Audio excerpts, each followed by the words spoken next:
बातमीचे प्रायोजक आहेत Iqbal fashion, बेगमपेठ market, Solapur.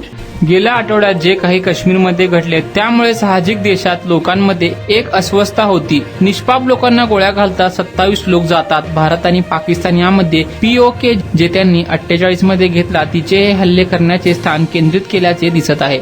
POK मध्ये दहशतवादी यांचे कॅम्प आहेत. तिथे दारुगोळा ठेवला जातो आणि सगळी मदत पाकिस्तान करते.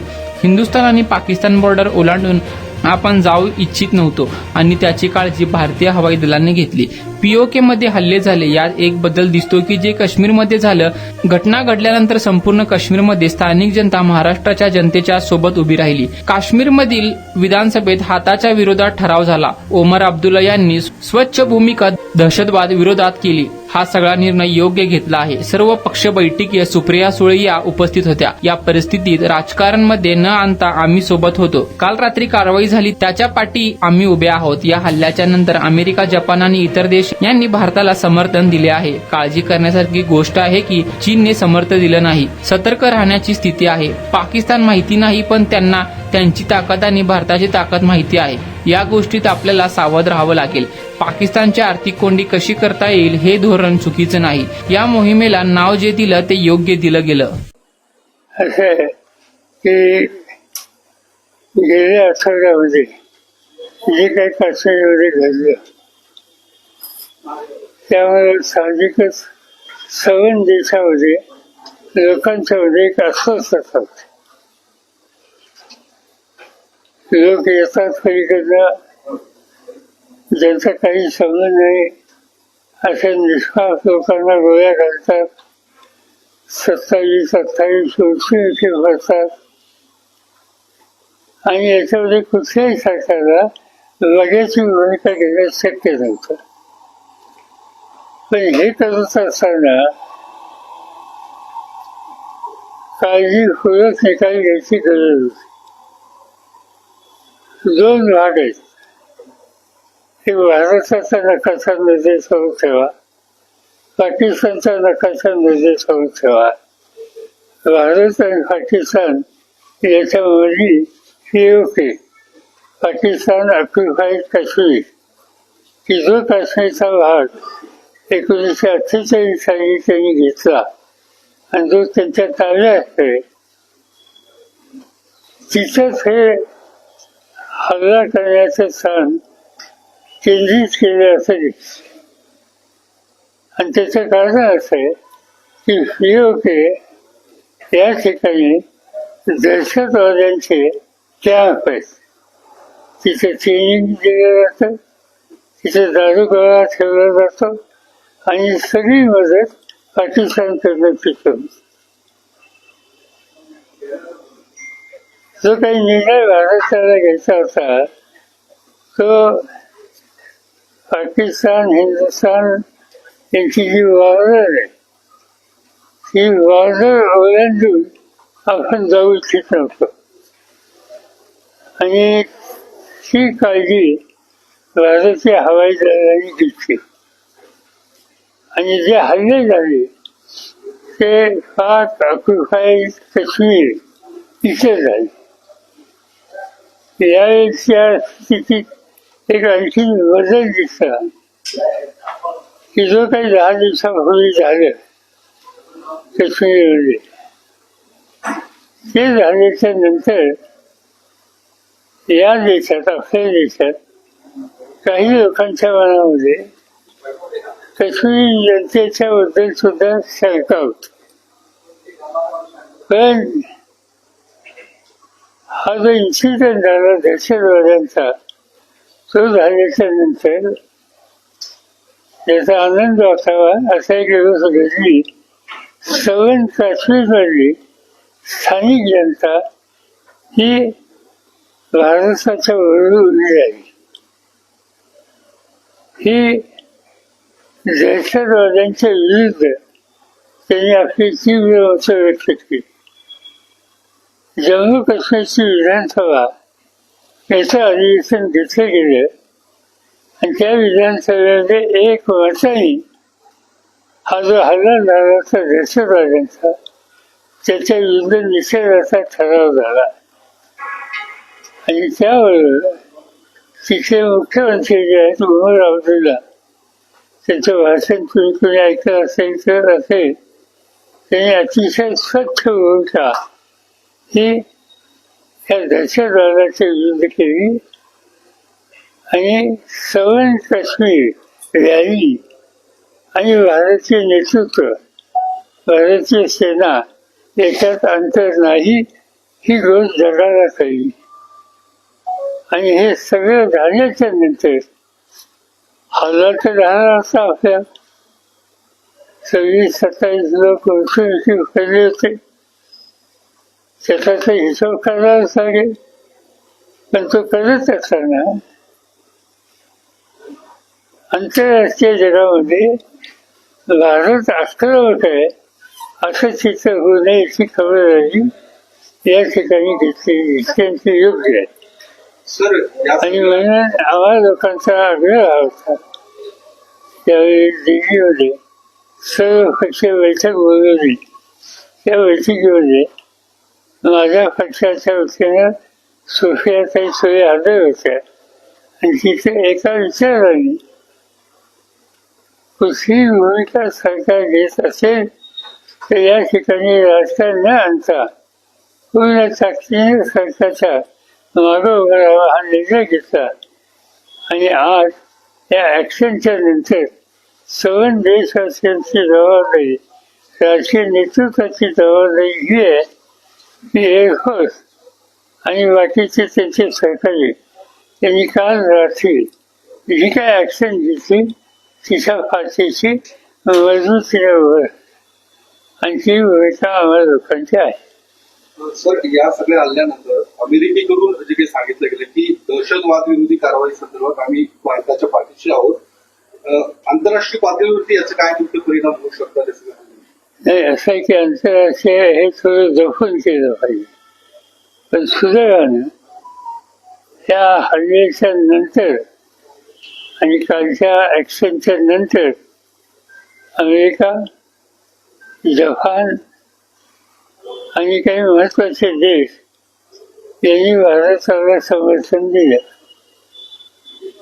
काळजी करण्यासाठी गोष्ट अशी आहे की चीन दिलेली आहे. तर ठीक आहे, शेवटी आपल्याला आपल्या देशाचं महत्त्व, आपल्या देशाचा अधिकार आणि आपल्या देशाचं सार्वभौमत्व हे जतन करावंच लागेल. त्यासाठी जे काही कष्ट त्याग देशवासी म्हणून करावं लागतील ती करण्याची मानसिकता मला देशवासियांची दिसते. ही जमीची बाजू आहे. पाकिस्तानकडून आता कांगावा सुरू केला गेलाय की सिव्हिल एरियामध्ये हे हल्ले भारताकडून केले गेले आणि त्यांचे पंतप्रधान जे आहेत त्यांनी सुद्धा याचं सडेतोड उत्तर दिलं जाईल असं सांगितलंय. युद्धाला सुरुवात होईल किंवा युद्ध होईल अशी चिन्ह सध्या दिसत आहेत का? तुम्हाला काय वाटतं? नाही, आज सांगणे योग्य नाही, पण सतर्क राहण्याची स्थिती आहे. हा सगळा भाग जो आहे तिथं सतर्क राहण्याची गरज आहे. पाकिस्तान माहिती नाही कुठपर्यंत पुढे जातील. त्यांना त्यांची ताकद माहिती, त्यांना भारताची ताकद माहिती आहे आणि त्यामुळं या गोष्टीत आपल्याला सावध राहावं लागेल. आसपास एका सरकारने आधी घेतली एक आर्थिक कोंडी कशी करता येईल या दृष्टीने काही पावले टाकली, त्याच्यात काही चुकीचं नाही. देशभर मोठ्याने घेतलं जातं युद्ध सरावाचं 4 वर्ष सगळीकडे. अशा पद्धतीनं केंद्र सरकारकडनं खरं त्याची काही स्ट्रॅटेजी असतात युद्धाच्या, काही गोष्टी रिव्हील करायच्या नसतात. तुम्ही कसं बघताय सगळ्या गोष्टी? नाही, असं आहे की 71 साली ज्या वेळेला अशी स्थिती झाली तेव्हाही केले होते. त्याही वेळेला या गोष्टी घडलेल्या होत्या आणि हा एवढा सगळा दहशतवाद्यांचा हल्ला झाल्याच्या नंतर कुठल्याही देश वाड्याची भूमिका घेऊ शकत नाही. आणि त्यामुळे आपल्या आर्म फोर्सेसनी आणि प्रधानमंत्र्यांनी जे काही निर्णय घेतले ते योग्यच. या ऑपरेशनला ऑपरेशन सिंदूर असं नाव देण्यात आलेलं आहे. चर्चा आहे की मोदींनी हे नाव ते मला माहिती नाही, पण नाव दिलं ते योग्य दिलं. कारण काही निष्पाप भगिनी त्यांना वैद्यला सोडून देण्याची स्थिती आणली. त्यांचं कुंकू फुसलं गेलं आणि म्हणून हे नाव दिलं असेल तरी योग्य. आता सध्याच्या परिस्थितीमध्ये सगळे राजकीय पक्ष जे आहेत ते सैन्याचं अभिनंदन करताना दिसतात, विशेष करून काँग्रेस किंवा इतर पक्ष सुद्धा थेटपणे सरकारचं किंवा मोदींचं अभिनंदन आपण विरोधी पक्षाकडून केलं गेलं नाही, म्हणजे कठोर निर्णय घेतल्याबद्दल. मी असंच सांगितलं, त्याचं मोदींचं नाव घेऊन सांगितलं की यावेळेला असा संकुचित दृष्टिकोन घेणं शांतपणाचं लक्षण नाही. सर आता एअर स्ट्राईक तर झाला, पण याच्या पुढे सरकारने पुढे आणखी एक स्टेप घ्यावी का इथपर्यंत थांबव का? नाही, आता एक महत्वाची सेव घेतली. बरोबर, पेशन्स दाखवावं लागतात, त्याची काही रिएक्शन काय होती सांगता येत नाही. कारण वातावरण पाकिस्तानमध्ये सुद्धा मोठा वर्ग पाकिस्तानच्या नेतृत्वाचा हा जो दृष्टिकोन आहे त्याच्याबद्दल नाराजी असलेला आहे. पण आता त्याला असं होतं का हे सांगता येत. आज आपण एक राहूया. हिंदी सवाल है इस मामले में। कल रात को 1:30 बजे एयर स्ट्राइक हुआ। गवर्नमेंट पिछले 15 दिन से प्रिपेयर कर रहा था। देयर वाज something happening behind the curtain, ये भी कहा जा रहा था। आपकी तरफ से भी सुप्रिया जी और पार्टी मीटिंग में गए थे, किस तरह से देखोगे आप सब इस बात में? सीधी बात है कि और पार्टी की जो मीटिंग हुई हमारी यूनियन ये तय हुआ कि ये इशू पर हम सब एक और लेकर आर्म फोर्सेस, डिफेंस मिनिस्ट्री, प्रधानमंत्री जो कुछ कदम उठाएंगे उसको हमारा समर्थन और सहयोग रहेगा और वो कंटिन्यू किया है। कल जो हो गया मुझे आश्चर्य नहीं लगता, क्योंकि कश्मीर में जो बात हुई थी इतने लोग मारने के बाद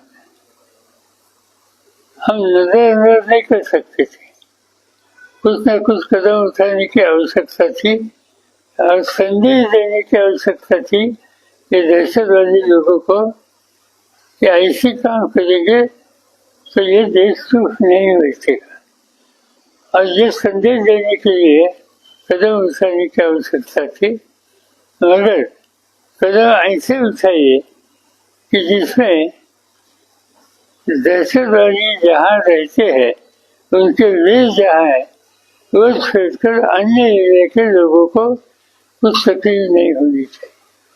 और इसीलिए ये जो 8-9 जगह सिलेक्ट किया है वहाँ दहशतवादी लोगों के बेस है, ट्रेनिंग की व्यवस्था है, जो कुछ लगता है लड़ाई के लिए ये सब मटेरियल के स्टॉक वहाँ है और वहाँ ही सुनकर कॉन्सेंट्रेट किया है। ये बात इंडियन एयरफोर्स की अच्छी बात उन्होंने की, बाकी आम लोगों को तकलीफ नहीं, और जहाँ तफरीह की जगह है वो उध्वस्त करने का काम किया है। But sir, now Pakistan is claiming that even some civilians have died in the airstrike which is done by India. बात ऐसी है, अपना टारगेट ही पीओके थे, पीओके पाकिस्तान में घुसकर कुछ किया नहीं। पाकिस्तान ने जो इलीगली कश्मीर की जगह ऑक्यूपाई की है और इसका इस्तेमाल भारत को जब परिस्थिति गंभीर होती है तब हमला करने के लिए जो यूज करते हैं वहाँ ही सिर्फ हमले किए हैं। इसके बाद साबित होती है कि भारत आम इनोसेंट जो सिटीजन है इनके बारे में ध्यान देकर जो कुछ किया है वो काम किया है।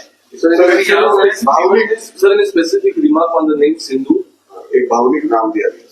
ये अच्छा किया विकास 27-28 लोग इसमें मर गए थे। जो महिला थी इसका सौभाग्य का निशाना खत्म हुआ था। अब इसीलिए